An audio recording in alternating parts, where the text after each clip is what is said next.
Hi எல்லாருக்கும் வணக்கம். நாளைக்கு பொங்கல். ஸோ என்னோடய பொங்கல் ஷாப்பிங் நான் முடிச்சிட்டேன். நீங்களும் முடிச்சிருப்பீங்கன்னு நினைக்கிறேன். இன்றைக்கி என்னோடய பொங்கல் ஷாப்பிங்கில் நான் என்னென்ன வாங்கினேன், பொங்கல் பானைக்குள்ளே என்ன இருந்துச்சுன்றது தான் இந்த வீடியோவில் நாங்கள் பார்க்க போகிறோம். வாங்க வீடியோக்குள்ளே போகலாம்.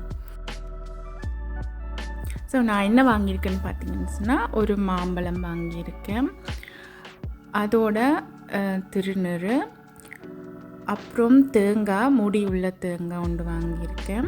அப்புறம் இந்த பேக்கெட் அப்படியே கொடுத்தாங்க. இதுக்குள்ளே என்ன இருக்குன்னு அப்புறம் நாம் பார்க்கலாம். அப்புறம் இந்த பொங்கல் பானைக்குள்ளேயும் என்ன இருக்குன்றதை நாம் இன்றைக்கி பார்த்துடலாம். கரும்பு எனக்கு இந்த சின்ன ஒரு பீஸ் தான் கிடைச்சிது.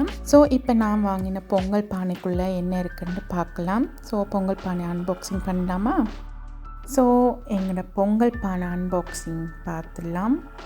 பானை திறந்ததும் மூடி இருக்குது, மூடியோட பானை இருக்குது. பானைக்குள்ளே எங்களுக்கு தேவையான பொங்கலுக்கு தேவையான பொருட்கள் எல்லாமே இருக்கும்னு நினைக்கிறேன். ஒன்று ஒன்றா பார்க்கலாம். கரண்டி இருக்குது.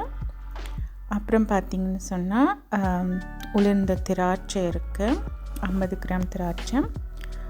அப்புறம் சர்க்கரை இருக்குது, இது கட்டி சர்க்கரை 500 கிராம் சர்க்கரை இருக்குது. அதோட ஏலக்காய், வாசத்துக்கு நம்ம போடுறதுக்கான ஏலக்காய் இருக்குது, ஏலக்காய் பேக்கெட் பண்ணியிருக்கு. அடுத்ததாக கற்கண்டு இருக்குது. கற்கண்டு சர்க்கரை பொங்கலுக்கு போடும்போது ரொம்ப டேஸ்ட்டாக இருக்கும். ஸோ 50 கிராம் கற்கண்டு உள்ளே வச்சுருக்காங்க. அப்புறம் பார்த்தோன்னு சொன்னால் சந்தனம், குங்குமம், இப்படி சின்ன ஒரு டப்பாக்குள்ளே சந்தனம், குங்குமம் இருக்குது. வேறு என்ன இருக்குன்னு உள்ளுக்குள்ளே பார்ப்போம்.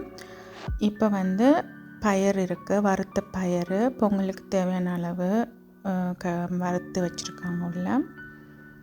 அதுக்கப்புறம்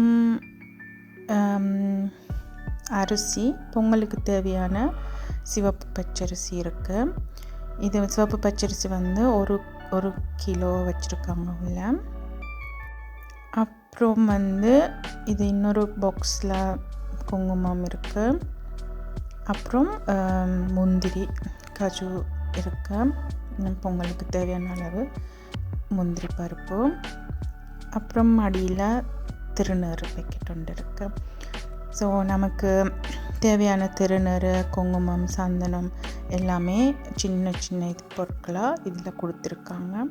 ஸோ பொங்கலுக்கு தேவையான எல்லா ஐட்டமுமே நமக்கு இருக்குது. இப்போ பானை இலக்க ஒன்றுமே இல்லை. இப்போ இதெல்லாம் தான் இந்த பொங்கல் பானைக்குள்ளே இருந்துச்சு.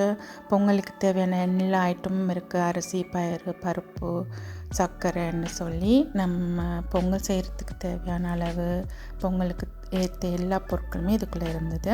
இதை நம்ம திரும்ப எடுத்து வச்சிடலாம். இது எனக்கு நாளைக்கு தான் தேவை. நான் பொங்கலுக்கு ஷாப்பிங் செஞ்சது சூரிச்சில் இருக்கிற தமிழ் கடையில் தான். அங்கே தான் இந்த பொங்கல் பானை இப்படியே விற்றாங்க. இதோட விலை 13.50 சுவிஸ் ஃப்ராங்க். அதோட இந்த பேக்கெட் பண்ணி விற்றாங்க. இப்போ அதுக்குள்ளே என்ன இருக்குன்னு பார்க்கலாம்.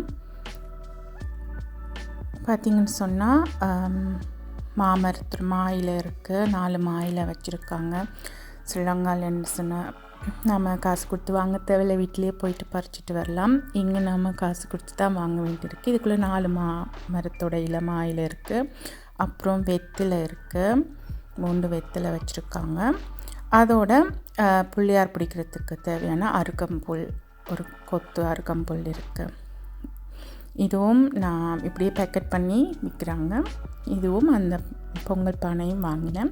என்னோடய பொங்கல் ஷாப்பிங் எல்லாமே முடிஞ்சுது. நாளைக்கு பொங்கல் பொங்கி என் ஃபேமிலியோட கொண்டாட வேண்டியது தான். நீங்களும் அதே போல் பொங்கல் செஞ்சு உங்கள் ஃபேமிலியோட சந்தோஷமாக கொண்டாடுங்க. என்னோடய பொங்கல் வீடியோ அடுத்த வாரம் கண்டிப்பாக நான் உங்களுக்கு அப்லோட் பண்ணுவேன், பாருங்கள். மீண்டும் இன்னொரு வீடியோவில் சந்திக்கிறேன். எல்லாருக்கும் இனிய தைப்பொங்கல் வாழ்த்துக்கள். அட்வான்ஸாக உங்களுக்கு வாழ்த்து சொல்லிக்கிறேன். நீங்களும் உங்களோட ஃபேமிலியோட தைப்பொங்கலை, தைத்திருநாளை கொண்டாடி மகிழுங்க.